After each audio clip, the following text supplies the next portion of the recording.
Hello listeners, this is Lee Price. This is Will Ford from Football 365. And you're listening smartly to At the Bridge Pod, a Chelsea FC podcast, although I would describe it as the Chelsea FC podcast. Magical from Eden Hazard!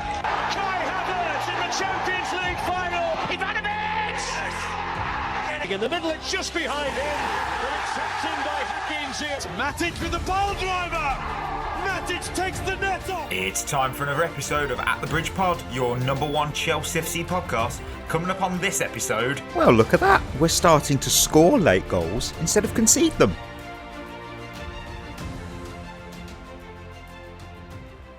Oh, welcome back, everyone, to another episode of At the Bridge Pod. I'm joined in the virtual room filled with every single lion of the den.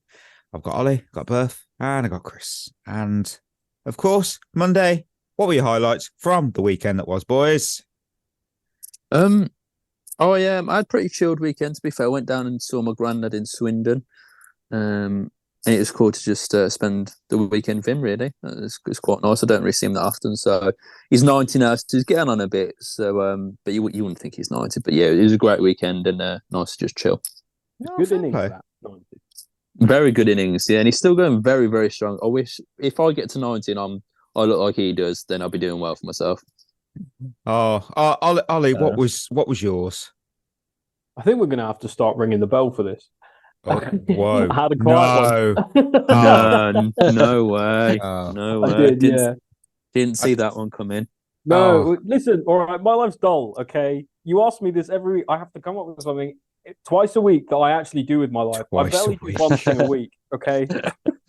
Mikey, you're gonna have to come up with a new question because obviously Arnie's just the most boring man on the planet who doesn't do anything over a weekend, so you just have to change it. It was pretty shit. I mean, look for me. I wish I did something interesting, like visiting my elderly relatives. Well, for me, my highlight was when it plays. Don't let me down now. You just were playing, and I just pressed stop, and it just stopped playing. Come on. There we go. Acosta forward. And it's an Now, that noise is what people already know if they are on the Discord, because we're heading to the Windy City, which lived up to its name when Chicago Fire, who were 3-2 down in the 84th minute, came roaring back to win 4-3 thanks to a goal from Kelly Acosta from his own half, which was assisted by the beautiful, lovely Chicago Wind, 99th minute. I absolutely love the MLS, and I love you, Chicago. That is my highlight. Chris, can you beat the Wind? I don't know. My highlight of the weekend was I mentioned it on Thursday show. I think my daughter made her debut for the under 12s. She played really well, and they won 1-0. Oh well, that's all you need. So yeah, it was a good weekend, and then I didn't get to play football on Sunday again because we just don't play in this country anymore. But I actually quite enjoyed the FA Cup games. Yeah, I agree with that. Yeah, really decent ones, to be fair. You know, I think the Coventry one for me stands out. Oh, the Coventry one was the as well best was game. unbelievable. Yeah, the United Liverpool game was so much better than I thought it was going to be.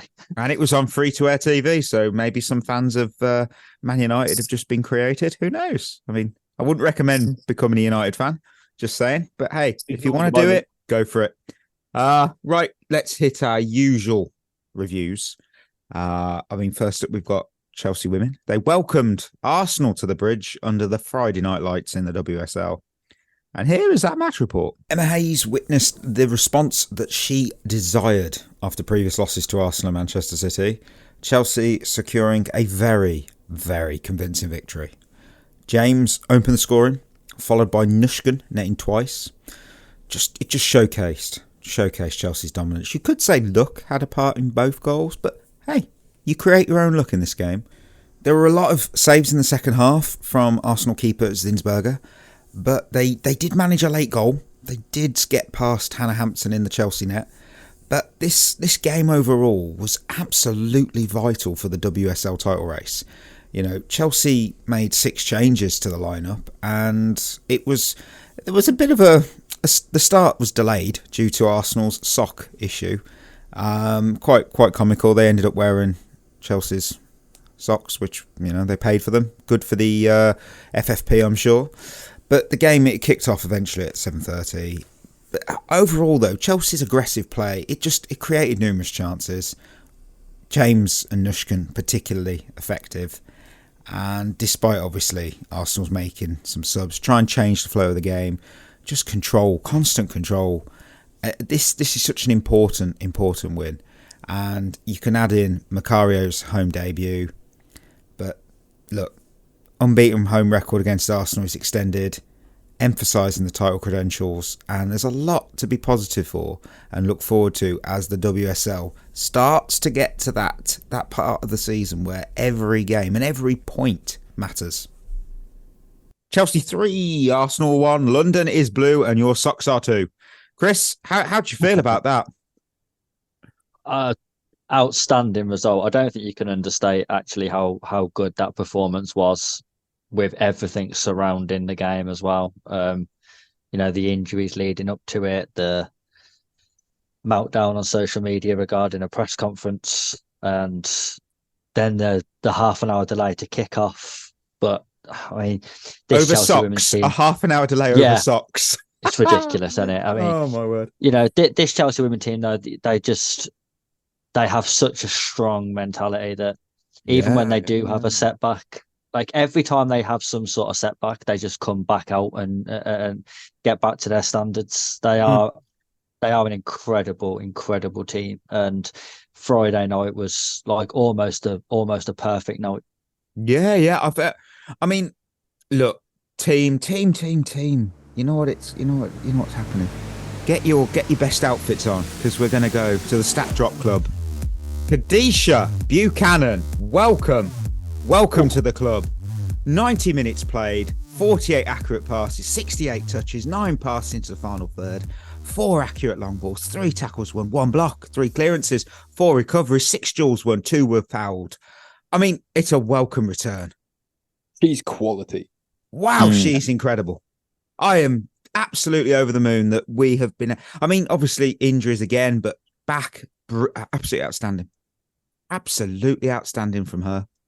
I mean, and it wasn't just the goals. I thought we sustained the game really. Like we sustained a really strong performance throughout the game. Of course, you had more or less like the 17 minutes of carnage in the first half. You go 3-0 up.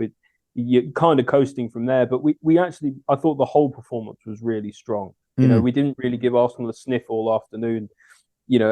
Most of all because the only goal they got, we scored that as well. Yeah, well, I mean, Nusken, wow, demonstrated her talent with a dime of a through ball for Lauren James's opener. And look, I ain't saying luck didn't have a hand in all 3 goals, but you create your own luck, and we cooked it up like a banquet. And it was an exceptional performance. Though if you watch all the 3 goals, the luck side, it was quite comical how luck was shining on us. But hey, we outplayed Arsenal and we made them look a second-rate team, which they are certainly not. I totally agree. It was an unbelievable performance, to be honest. Yeah, we did have a bit of luck, but all round, what an exceptional performance. And just go to show what momentum does for you, really. I mean, their squad, Emma Hayes' squad, they're not messing around. They've got their sights set on that quadruple and they're not afraid to show that. Yeah, we missed a few chances, could have won 7-0, really, 7-1 even. But the dominance was the evidence and it was throughout the whole game. And I also love the fact that the game attracted 32,970 on a Friday night. That's some serious love for the women's game and it's important. It's bloody important. I wish they used the bridge more often. I really do because, if that's what you can get on a Friday night, on a weekend, it's going to be even higher, I think. Yeah, exactly. I totally agree. Because I think it's slightly easier to get to than Kingsmeadow is as well, like especially for outside of London. Yeah, that's fair. Fans.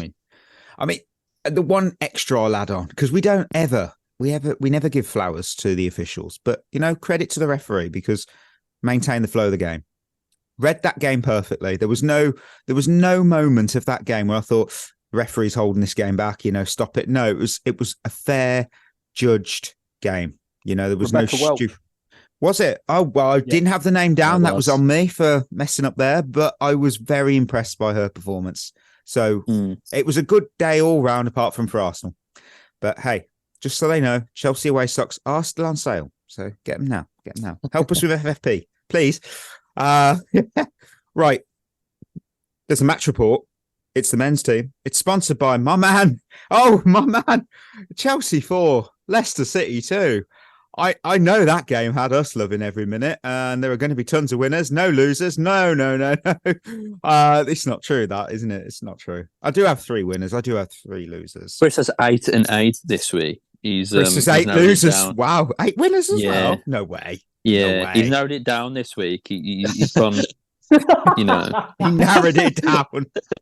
Bloody hell. I've got 4 and 4. I've done a bit of a Chris. 4x4. Okay. Right, the rules are, I will say it again, and I'll say it week in, week out. It's 3 and 3. Yeah, you're right. Rules. That's they true. are the rules. Mikey, nobody asked. Put down here. Yeah. Right, Mikey, put your foot down. You're not Pochettino. You need to put your foot down here. You're in charge of us. Okay. You need to be a bit more like Mourinho here. Just get the dressing room on side. Come on. I mean, discipline. I've got to shoot it down. You can't. You can't be using 4x4. But we'll allow what from now on. No. I'm jumping in. I'm going to go straight. I'm excited today. I'm going for my line of the week. Malo Gusto. Where do I begin with this guy? I mean, he was electrifying in the game. I mean, he has that attacking flair. He's got pace. He can cross the ball. And I'll be fair, he had some defensive lapses against Leicester, but he's a winner, and his offensive prowess just shine throughout. Look, I am a little bit concerned by his defensive lapses. I'm not going to pretend I'm not. However, I mean, look, his positioning and decision making must evolve for him to sort of solidify his status as a top tier right back in the Premier League. That's me being devil's advocate here. Against Leicester, we did see him falter. He did sort of give Mavididi, the space to capitalise. But to be fair to Mavididi, doing double step over and then taking that shot, sometimes, ability shines on the attacker, and you can sort of just allow the defender a little bit of, room to breathe on it. But bloody hell, it probably wouldn't have happened under Reece James' watch fly. However, I'm going to say this. I will end it by saying right now, form for form, Gusto, best right back playing in the Premier League right now. I mean, I don't know if I'll go that far. Say he's the best Premier League right back at the minute. I am. No way. But what 100%.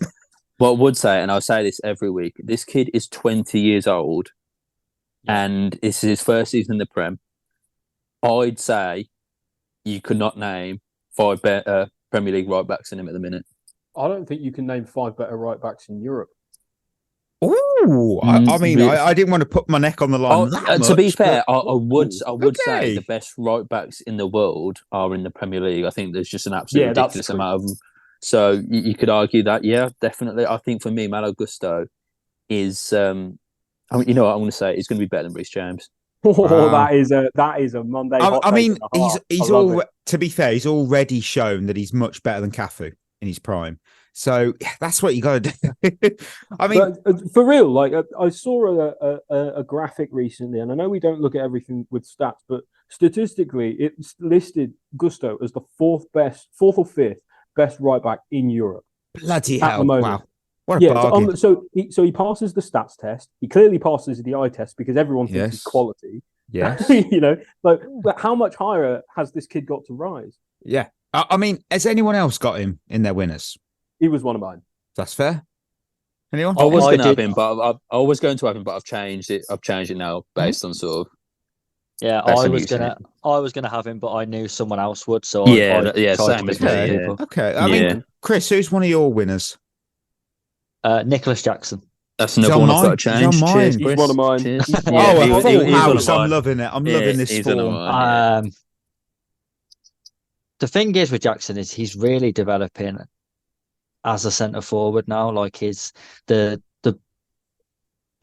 build up play to setting up the Kukurea goal was outstanding, and just his all round games really developing. I think the thing is with Jackson, he's got a really good attitude as well. Like he never really seemed like he's been weighed down by the expectation that comes with being the Chelsea centre forward.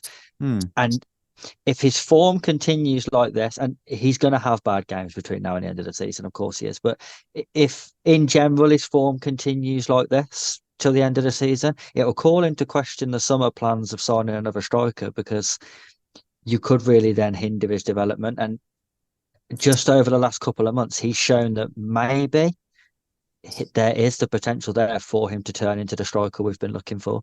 I'm already questioning it in a way though. Like I'm already questioning our potential, going after like a massive name or a really expensive striker in the summer, because I'm not sure what for 100 million or 80 million or whatever you can get more sort of per action than Jackson is giving us right now, other than goals, which obviously really is the important thing for a striker.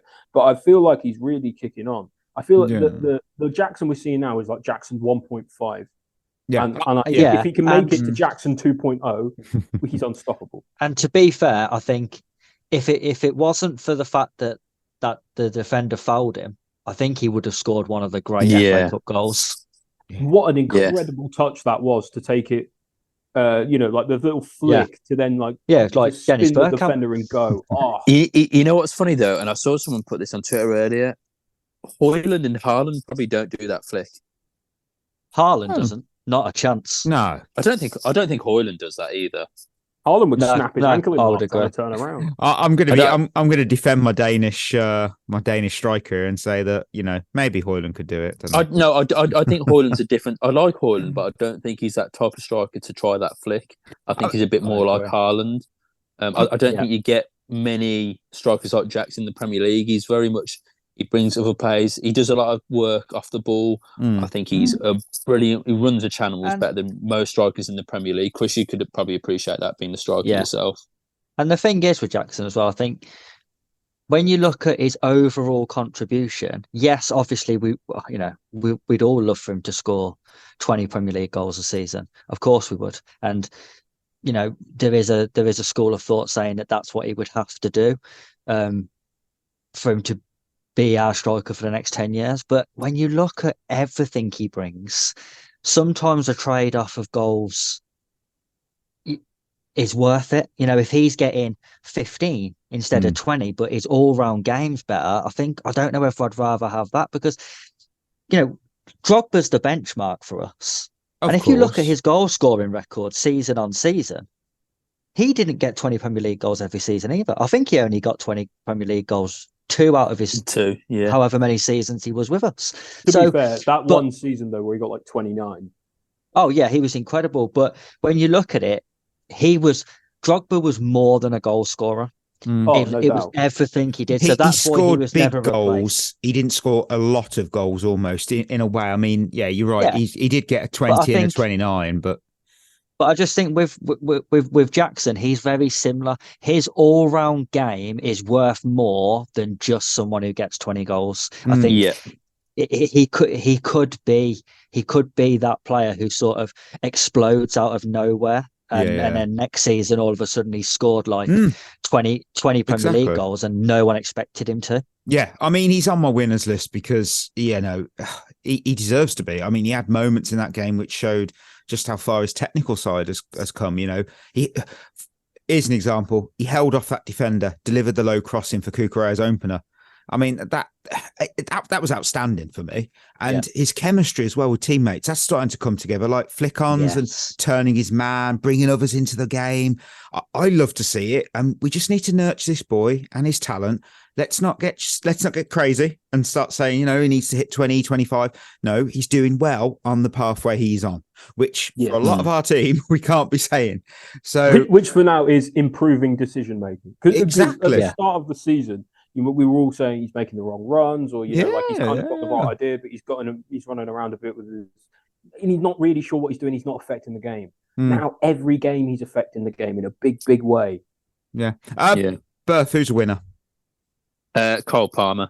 He's on mine. Yeah, he's on mine. He's not on mine only because I know he would be on all of yours. Boo. Yeah.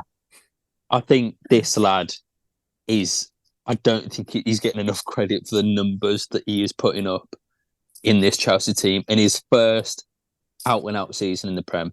Like his first season in a starting 11 in the Prem. 21 years old. this boy's 21 years old and he's got something ridiculous like 16 goals and 12 assists, something like that, maybe 15 goals. That is ridiculous. 14 Absolutely. And 12, I think it is. It's unbelievable. Okay. But that, for a 21-year-old who isn't a striker, who's a right winger, who is like new to a starting 11, in not the best team in the Premier either, it's ridiculous. This boy has to go to the Euros. If I'm Pep Guardiola and I'm looking at someone like Jeremy Doku and I'm looking at what Cole Palmer's doing, I'm thinking, oh, what have I done? What have I done? I've got to say it. I'm going to put my neck on the line again. Say this guy will be to Manchester City what Kevin De Bruyne is to Chelsea FC. Oh, that is a bold statement, but I hope it's true. He's talent. The thing is, not just talent though. Intelligence. That's the key thing with Palmer. Yeah, that's true. He plays and sees the game so intelligently. Like the run for his goal. And you know what? Right? The first thing he does is he waits for the defender to look over his shoulder to scan where he is. And immediately after he looks away, sprints at the front post. That's intelligence. Not all of our players do that. No. We don't have anyone else in the team who is going to make runs that intelligently, play the game that intelligently. He's just running stuff. And I'm so Chris, what were you going to say? Come on, Chris.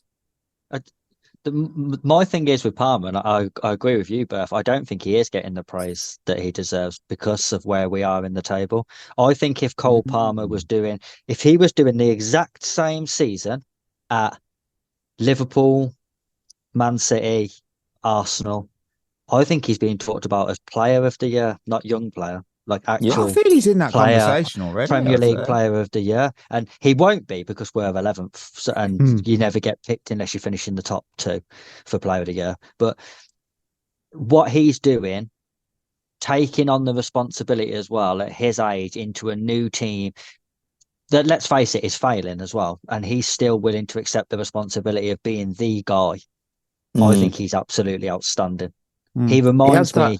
Someone said the other day, I seen on Twitter that someone said that he's very Juan Mata-esque, and he is, because if you remember when we first signed Mata, he did exactly the same thing. He come in and instantly took over responsibility of, I'm the guy who's going to make things happen. I mean, I've got to say, there's a player of the season. I mean, we are going back to 96, 97 that famously won the Player of the Season award, despite his team being relegated, and that was Juninho at Borough. So it's doable. I mean, it's doable. Yeah, not recently, but yeah. I mean, look, I've got no winners because you've all beautifully said all the ones on my list. So you know what? We'll go to Berth. He's got some winners. Go for him. I've got my last one's Caicedo. Okay, I thought he was nice. Okay. I just thought he was really good at breaking up the play in the weekend. I thought he went about his job really. It's a real underrated performance from him, and this Leicester team is a good Leicester team. Like, this Leicester team really is a mid-table Premier League team. Let's be honest here; they're better than the Luton, Burnley, Sheffield United. They're better than Nottingham Forest. This is a good Premier League team in Leicester. Yeah, they're bottom half, but they're not relegation fodder. I think they're probably like a Bournemouth level, I'd say, this Leicester 14th, team. 15th. Yeah, but it's a decent enough Premier League outfit for sure. And I just think Caicedo is starting to hit this consistency. He's really good at breaking up the play. He hasn't been as clumsy recently. I thought he was good on the ball. And lovely pass to put Sterling through as well, I thought. It was a great pass to put Sterling through. So he is getting better and he is being more consistent, and that's what I want from him, and that's what I've always wanted from him. So yeah, I just thought it'd be a good winner for me this week. All right, Ollie, who are your final winners? Got 2 left. They're both the subs who came on the pitch and scored. It's Noni and Carney. Lovely, loving it. Noni, of course. Listen, we'll get to Sterling, but Sterling plays 85 minutes, does his thing, and then Noni comes on for 13 minutes or something like equivalent of, and scores that goal. Now it takes a deflection, but it's still an incredible piece of skill. The way he bounces, he sort of weaved through. That did not take a deflection. I think it did take a slide. It did take a slide. It is a slide deflection. But I don't think that takes away from how good a goal it is. Yeah, great goal. And my other one, Carney. I just think he when he's on it, he just looks another level. Like I'm really, really impressed with him, and he seems to almost have like a sixth sense for what his teammates are going to do and where he needs to be. That, like, again, a bit like Palmer, plays with real intelligence, and it's so impressive to see it. Chris, round off your winners. Well, I had I've only got one left, and it was Carney as well. Oh, fair enough. Yeah.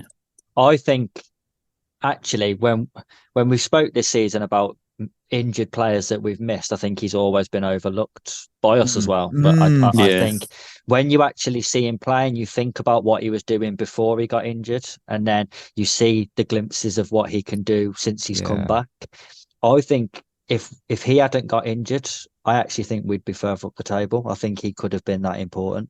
Okay. I mean, I'm not disagreeing. I mean, we got to go from winners to losers, and we're going to be fair. We're not going to be arses here, because social media there's a difference between criticizing a player and just being a dick. Don't be a dick. So Boo. Yeah, Boo. exactly. Yes. I mean, yes, we've probably all got him on our list. It is Raheem Sterling, and I've not seen Sterling crash so quickly since Liz Truss was the Prime Minister, but it was just an unfortunate total disaster class from one of our most experienced pros. You know, he played a through ball to no one. He blocked Mudrik's goal bound shot. It was a very lame penalty, and the free kick was so high and wide that Blair Walsh would have blushed. And he missed a 1-on-1. Yeah, he did. And look, I never tolerate anything in a win that I wouldn't in a loss. And that performance was just that. You know, I've seen people say he can't start another game this season, and that a move. I agree with that. I feel that's an interesting debate, which we will discuss. That I think that's Thursday's show. I think that's harsh. I think that's harsh. I mean, a move this summer might benefit everyone, because it wasn't looking good. I mean, the penalty as well. I mean, 8 penalty kick attempts he's had, 4 scored, 4 missed. Palmer had 5 and 5, and I think I want to go on, Chris. I want to jump in here and sort of play devil's advocate. Firstly, on the penalty thing, I think, yes, I understand Sterling shouldn't have took it. I absolutely agree with that. But he is entitled to ask for it, I think, because I've been in that position myself. He is a forward. He wants to score. He's entitled to ask for it. I think Cole Palmer's got to be stronger and say, no, I'm the penalty taker and I haven't missed yet. Or you need a captain to step in, or the manager. Someone has to step in and sort that situation out. I do agree. Someone should have stepped in, because the players themselves already decided that it shouldn't be Sterling when Enzo said to Sterling before when this happened, no, give it Palmer. Yeah, and nobody, and Enzo wasn't there, and there was no one to step in to say no, give it Palmer. But I do think as well, it was probably the worst individual performance I've seen from a player since Bakayoko at Watford. I'm so glad you said that. I was going to say the exact same thing. But he still got an assist. Yeah, and you know, you could. I know it doesn't excuse everything that he did, but I do think, as bad as he was, and believe me, I was calling him for everything in front of the TV, but as bad as he was, he does deserve some credit for not shying away from the game. And, you know, after blocking Mudrik's shot, missing a penalty, missing a 1v1, to then go and set a goal up does show some character. Which I do think he does deserve some credit for. His performances have got to be better. There's no excuse for that. Yeah. But at the same time, to say that he should never start a game again this season, who's going to start ahead of him? Because Mudrik's, you know, he's a flash in the pan. Like, you never know what he's going to get, what you're going to get from him. Madueke almost this season is proving that he's better off the bench, because when he starts, he's shite, and then when he comes on, he's really good. So, you know what I mean? There's no one really to start instead of him anyway. So I just think sometimes people are a little bit reactionary. It was a really bad game. It was. I mean, nothing sums up that game for him than the build up.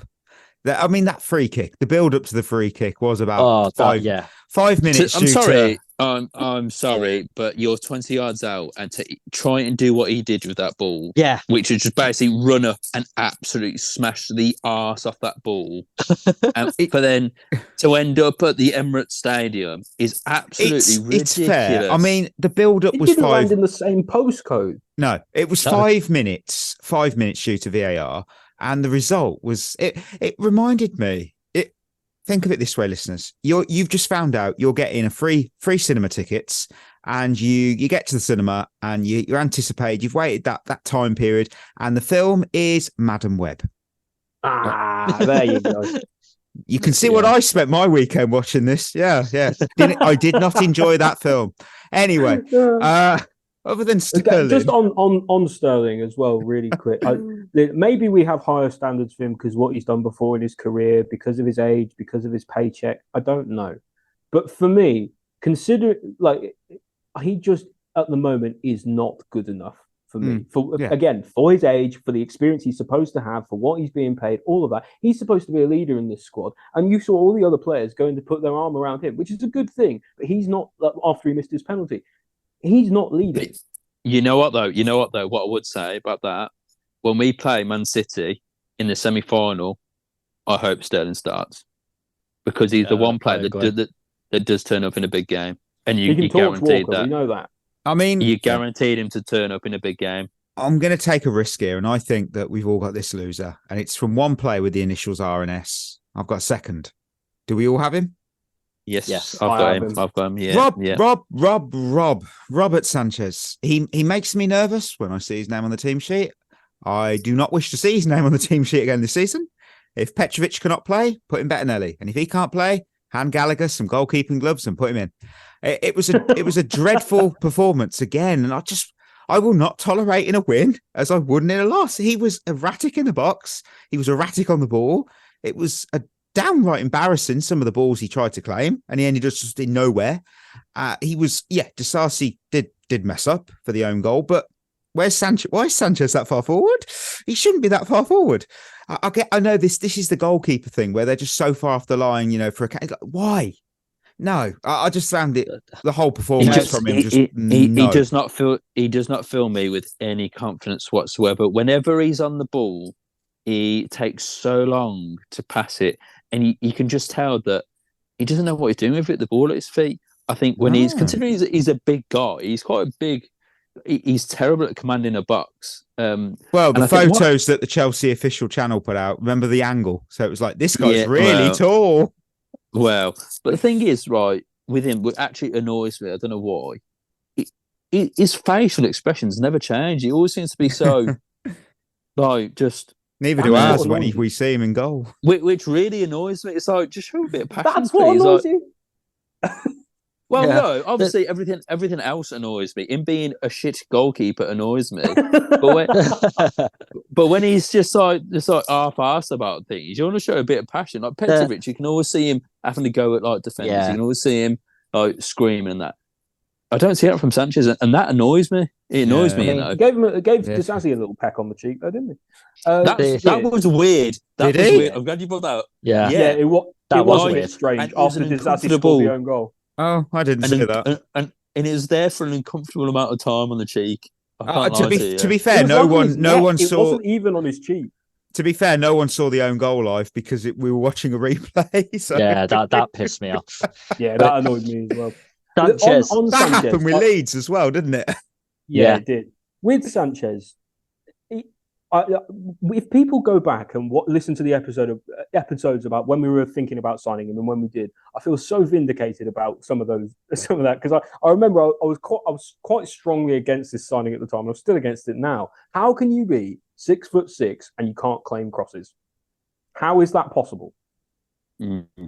Yeah, it just shows that not trying to butter up Brighton for absolutely everything is the solution. For God's sake. Yeah, not wrong there. Sanchez was on mine as well. And I mean, Disasi is also on mine. Oh, okay. Disasi's on mine. He's not on mine, but I want to hear why. For the own goal. He's on there for the own goal, because it completely turned the game. The game was dead at 2-0. And that one moment, gave Leicester the hope that they then carried on. But then everything after that as well. Like a minute later, he dallied on the ball and got caught on it again, and you thought you've just made a fuck up. Your next action on the ball should be really, really simple. And he tried to overplay and lost it. And I just think from someone who, again, is meant to be one of the experienced players in the team, his reaction to his own goal was really poor. But with Sanchez, I actually don't know what the fuck he was doing, like all day. Like, coming out for balls that weren't there. Like it's like he had like double vision. I don't know if he was hungover or something, because he was seeing more than one ball, because he was diving for a ball that weren't there. And then on the ball he was terrible. And then on the Disasi own goal, why is he playing centre mid? I don't understand where he is. He stood next to Caicedo like, we're all right here today. And it's like, mate, why aren't you guarding your goal? Like, when you look at where Disasi is, he should be penalty spot maximum in his goal. He shouldn't be on the edge of the D. I don't know what he was doing. To be fair, though, what I will say about that is, I don't think he gets it if he's on the penalty spot. Oh, no, it was he that doesn't. bad from Disasi. Yeah. But I have got to say as well, you cannot, that pass has to be off target. It has to. Yeah. Poch, I'm not going to lie though, almost made my list of losers for that decision alone, because when you look at our season, the FA Cup is the only thing left in our season. Why are you taking the risk of bringing your second choice goalkeeper in? Petrovic doesn't. He doesn't need a. He doesn't need a rest. It's a demonstrable downgrade as well. Yeah. Right. I'll tell you why. He's on my losers list. Not why. I'll tell you who is on my losers list. Oh, it's Mr. Mauricio Pochettino, and I will tell you why. Because I witnessed a trio of mistakes by Poch in that FA Cup tie. So I'm going to list you all of them. Mistake 1 was, let's be fair, starting Sterling because of what happened. Mistake 2 was starting Sanchez over Petrovic. Mistake 3, I've been told to actually put this in by other people who are listeners, saying keeping Sterling on the pitch. So now I'll tell you about that. Those are the mistakes. But I mean, what annoyed me the most, it was the post game. I get it. He's out there trying to protect the team. Duo, Palmer and Sterling, after the miss of the penalty. It just sort of made him look a bit soft in my eyes. I mean, he says, oh, he'll support the players and their decision on the pitch. And it's all about growing, maturing. I don't think you can say that as the manager. You need to have a penalty taker. You need to stick to that plan. You know, it's not Sunday League, you know, where you let the team decide who takes a spot kick. That's my take. Doesn't mean it's everyone's. Not at my Sunday League team, they don't. No. That's right. Well done. Your Sunday League team has higher standards than Poch. Yes, there we go. Look, there's another comment post game, which I kind of feel some people have missed. I feel they have. He said that, I'm shuddering just saying this aloud, but he said, we should be happy we made it to Wembley twice this season. When I arrived in England at Southampton, they said, we need to go to Wembley. And at Tottenham, we need to go to Wembley. And now look, in 9 months, in 2 different competitions, we're at Wembley. We need to enjoy it. Let me ask you this, and this is to you guys and the listeners. Can you imagine Jose Mourinho or Carlo Ancelotti saying we should be happy with just going to Wembley twice in a season? No. They wouldn't.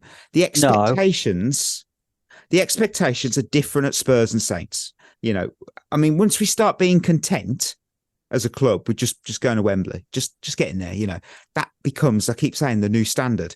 And then I think of other managers like Simeone, Conte, or with a stronger aura about them. They would never say we should be happy being at Wembley. They just wouldn't. They wouldn't. But do you think that, to play devil's advocate here, do you think that I don't think the standards for the past Chelsea team are the same for this one. I think we've allowed them to drop. I agree. We should never have let them drop. But they've dropped. But the difference is as well, like Mourinho, Ancelotti, Conte, they wouldn't have this team. Yeah, exactly. So, but they wouldn't have got rid of all the experience, I don't think. It just reminds me of, you know, when Mourinho took a load of slack at the time for when he said finishing second with that Man United team was his greatest achievement. And everyone said, what a ridiculous thing to say. This is Manchester United, finishing second, never good enough. Yeah. Years on, they're going, yeah, he was right. Yeah, finishing second with that United team is absolutely the best achievement of his career, because look what they've done since. They've been nowhere near second. So I think I do think I keep going back and forth on Poch, because even during this game, he did a lot of things that pissed me off, including the not taking Sterling off. And then when you have the home fans chanting, you don't know what you're doing, it's never a good look. And then after the game, saying that he doesn't really care what the fans think and that he makes the decisions, which I kind of like. But at the same time, it's like, it's a bit like Benitez again. He's not trying to be part of the fans. And I think that's always going to create problems. But at the same time, we've lost 3 of our last 17 games or something. I don't know how upset we can be. I don't. The Spurs element will always follow him. Our home form's really good. We're not losing at home. He's managed to completely turn our home form around, because we couldn't buy a win at Stamford Bridge at one point over the last 2 years. So he's turned that around. We're not losing that many games in a large spell of games. When you look at it, we have got to a cup final. We are in another semi-final. Yeah. When you look at the standard of our team, I just don't know. I actually don't know whether he is underperforming. I'll add on to what Chris is saying, and I do agree with Chris. We go into games now, and I don't know about you boys, I don't doubt that we're not going to score. I always think we're going to score this game. And that's fair. I don't think I've had that sensation with a Chelsea team since I didn't have it under Potter or Lampard. Tuchel, I was struggling to see it, to be honest with you. Maybe even Sarri was a struggle. Conte. I'd say Conte. So but as well, it's one of them. I don't know whether you feel the same, Berth, but the last 2 games especially, and probably the past few games minus the cup final, I've actually enjoyed watching this team play. Yeah. Which is a big turnaround from where we were. You're right as well about the goals, Berth, because last season, no matter what game we played, we all went into it knowing we weren't going to score a goal, and if we did, we were surprised. Okay, right. Who's got losers other than Sanchez, Poch, and Sterling? My last one was Disassi. So Chris said that, so I'm out. Anyone else? I've got 2 left. So. Oh, Chris, come on, you've got a double. I've got Conor Gallagher. He was my last one. Yeah. I just thought he did next to nothing in the game, really. I thought it was one of the first times where I didn't really notice that he was on the pitch. Like he wasn't his usual energetic self. And I mean, everyone knows now how critical I am of Enzo, and he was playing in Enzo's position, so I would hold him to the same standard, and he didn't do what I wanted him to do in there either. I don't think he was a massive help defensively. I don't think he did a lot on the ball. Midfield lost control of the game again when it went to 2-1. Didn't wrestle momentum back, and he was a large part of that. So if Enzo had played exactly the same, I'd have had him on here. So it was only fair to have Gallagher on here too. Well, fair for being totally objective, Chris. Gallagher's one of my losers. And maybe it's a little bit harsh, but I felt that when we were having that really rough 20 minutes, Leicester got 2 goals back in it, and they were kind of swarming all over us. He looked the most lost. Like his head dropped the most out of everybody. And we need him specifically because he's the guy who sets the standard physically and mentally for the team. Said it 100 times this season. His head needs to not drop in those moments, because we need him to drag us through games, because he has done it so many times already this season. And we had other players drag us through today, and that did enough. But it was a bit worrying for me seeing him play like that for 20 minutes. Like, how can you get rattled like that so easily? Yeah. Right. Emojis. What are we dropping? I thought. Wait, doesn't Chris have one more loser? Oh, I do have one. More. Sorry, Chris. Go ahead. That's okay. It's only a quick one, really. It's Chelsea fans. That includes us. Specifically the ones who haven't booed Raheem Sterling, because actually we're the ones who are suffering for the ones who are booing him. because you sin the result of what happens when you boo your own player. In the Leicester game, you're asking your players to perform when they're low on confidence, and you're booing them. Well, they're not going to. It's one of the most counterproductive things you can do as a fan. You can be annoyed about it, and you can say that to the people around you, but I don't think you should ever voice that to the player. I think you've got a right to say it if you've bought your ticket and you're watching the game live. You have, but then you can't moan about him playing shit then. No, because you're part of the problem. That's a good point. It's a good point. I don't know. For me, with the booing, it was more about there's a standard to be set that and there's a level that just is not acceptable, and he breached that. But the thing is, you know, earlier in the season, was it Wolves away when he didn't square the pass to Palmer for the tap in? Yeah, it was. Yeah, yeah, it was. Yeah. It was Wolves, wasn't it? Yeah. That I think you can boo, because that's a conscious decision that he made that wasn't right. For the team. Okay. Booing him for missing a one-on-one. The conscious decision to take the pen off Palmer. Well, no, he asked for it, and Palmer said yes. Yeah, it's not like he's gone against the grain. He hasn't. He didn't grab it off Palmer, did he? No, I don't know if you've seen the replay of it, Chris. Sterling's like badgering Palmer, and eventually Palmer kind of chucks it in his direction. Then shouldn't Palmer be stronger and say no? Of course he should, because that's like I take the penalties for my team, and I get asked all the time by people to take them. And if the game was 1-0, I've always said no. So if you're the penalty taker, I don't see how it's Gallagher's. I don't see how it's Palmer's fault more than. Sorry. Let's just roll back a sec, Chris. I've played football with you for years. I don't think I've ever seen you give up a penalty before. He's proven. He's proven. That is true. Think. I mean, I wouldn't even give it up at 6-0. I don't give a shit. But the one time I took a penalty for Chris's team, he wasn't there. That's sort of what we're talking about. That's why he took it. Yeah. Right, emojis. I've gone with a smiling face. I don't know if I mean it, but I don't care. I'm going to smile. Yeah. What about you lot? Let's have a look at the emojis. I've gone with high volume emoji because the noise I made in the pub when that Madueke goal went in. Same. I was like, whee! I made a noise that I don't think I've ever made, and I don't think it was when he went from right foot, left foot. I was like, oh. It was nice. It was good. I'm gonna go with. Oh, sorry, Chris. Go on. No, you carry on. You carry on. I'm gonna go with the thinking emoji because I'm actually starting to think that maybe we are developing and we are becoming more of a better team. Chris, the only thing I'll say is we've been here before. We have. Yeah, we have. Yeah, we have, and it wasn't enjoyable then. When it goes south. Well, what about you, Berth?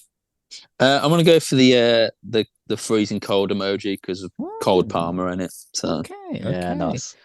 Right, we get to go to this is actually probably one of my favourite segments for this week because we're going to Lion of the Week, and our Lions from the weekend were Mudryk. He was pretty decent. Jackson, very good, and Gusto. I think that's a full house. That's decent. That's good.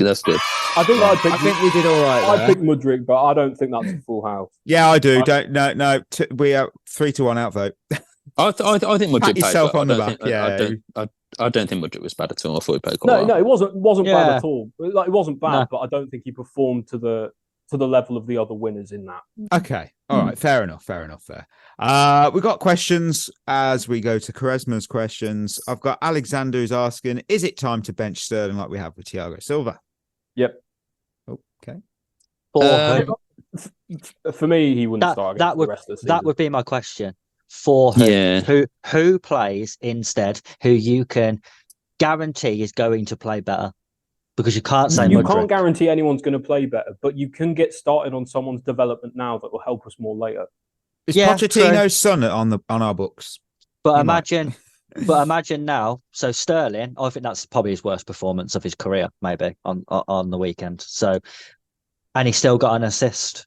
Would you back Mudryk to get an assist in his worst performance? I don't think that matters. No. But realistically, I genuinely don't think it matters. But it would do. It would do it to the result, though, wouldn't it? I know. But in terms of actual results left for the season, we've already said we play Sterling in the cup. other than that, I don't see why we'd start him at all. I mean, we will be doing a full episode on Sterling this Thursday and what's going on there. So, and we did have a lot of questions about Sterling. We had them from Molly, Alex, and Jay. I bet we did. We had a lot, and they will love the Thursday pod for sure. It will be fair. It will not be, a bashing. It's not going to be one of them. We've never done that anyway. It's going to be like, why are we in the situation we are, and why is he currently playing the way he is, unfortunately. So yeah, I mean, the question that we were asked was, is it time to bench him? I think for now, yes, because clearly to reward a player with a first team start when others were better after that performance, I feel that bring him on as a sub and see how he does, see how he bounces back. 'Cause I'm sure he probably will. So yeah, that's fair. Yeah. And finally, Josh has asked, do you think the Riyadh Air logo would look better than the current kit sponsor, Infinite Athlete? I like the I don't know. Athlete logo. Yeah, I like Infinite Athlete as well.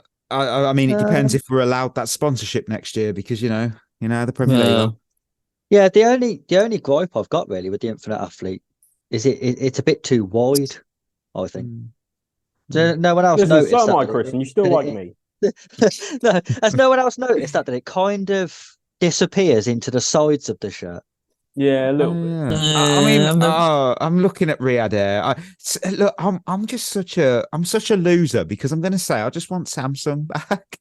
Even Yokohama tires were nice. Don't we all? That was lovely. Yokohama tires. Oh, I think people get nostalgic over anything. In a few years, people will be like, "Oh, I'm not going to be nostalgic." No. Although, to be fair, if all of the leaks of our next kit are true, it doesn't matter what logo you put on it. It's shit anyway. I'm being blunt. Three. No, you left us. You left us when we needed you. Did Travago? No, they did not. We remember. Do Riyadh Air even have any planes? I don't know. It's a genuine question. I think I saw a headline that said they don't, like, they're an airline that hasn't actually properly taken off yet. Sorry for the pun. So, I don't think they actually have any planes. I don't know. I can't answer that question for you. But I want you to end the Monday show with Archie Thompson's Top Trump segue. This week's category is managers.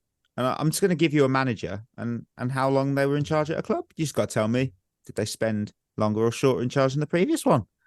And we're going to start with David O'Leary, who spent 1,156 days at Aston Villa between 2003 and 2006. And we'll go around the table. We'll go, we'll go Berth, Chris, Ollie. So, Berth, did Claudio Ranieri at Chelsea spend more or less days as Chelsea boss than O'Leary at Villa? How many was O'Leary again, sorry? 1,156. 3 years-ish. Was it? Oh, just over. I want to say less. No, he actually did stay from 2000 to 2004. 1,351 days. Yeah, dilly ding, dilly dong. Chris, you've got a fellow Chris. You got Chris Coleman at Fulham. More or less than 1,351 days. He was there for ages. I'm pretty sure he was there for ages. I'm going to say more. He was 1,455 days, more than 104 days more from 03 to 07. I'm going to move to you, Ollie. You've got a man who didn't get an England cap, but he's got many, many, many fans. Steve Bruce at Hull City. More or less than 1,455 days. Oh, that's not easy. I'm going to go less. No, he's got more. 50 more. Wow. 1,505 from 2013 to 2015. So, Berth, back to you. You got Roberto Mancini at Man City. More or less than 1,505. I'm going to go less. That's got to be less. It was 1,241. Chris, Ralph Hasenhüttl at Southampton. More or less than 1,241. That's got to be less. No, 1,432. Wow. 2018 to 2022. Thought he was just part of the spell where Southampton just kept getting new managers. No, he was the one who lost 9-0 twice. He did that. Oh, he did that. Yeah, he was good. Ollie, you've got Tony Pulis at West Brom, more or less than 1,432. Surely it's got to be more. He was there forever. For more? Wow, you are going to be gutted when you hear it's 1,054 days. Really? I thought he was there for so long. Yeah, he's a third less of fair enough, Pulis. You've made a stellar impact on me. Oh, Berth, you've got Gareth Southgate at Middlesbrough. More or less than 1,055. Is that 54? But yes, 54. Less. No, 1,231. He was there longer. Yeah. I don't really remember his spell there. We have been shit at this, haven't we? I think we've got about 2 right so far. Oh, it's a tough one this week. Chris, it's a tough one. You've got the man who made transfer deadline day fun, hanging out of his Range Rover, Harry Redknapp at Spurs, more or less than 1,231. How long was he at Spurs for? He did have a good team, but was it only a couple of years?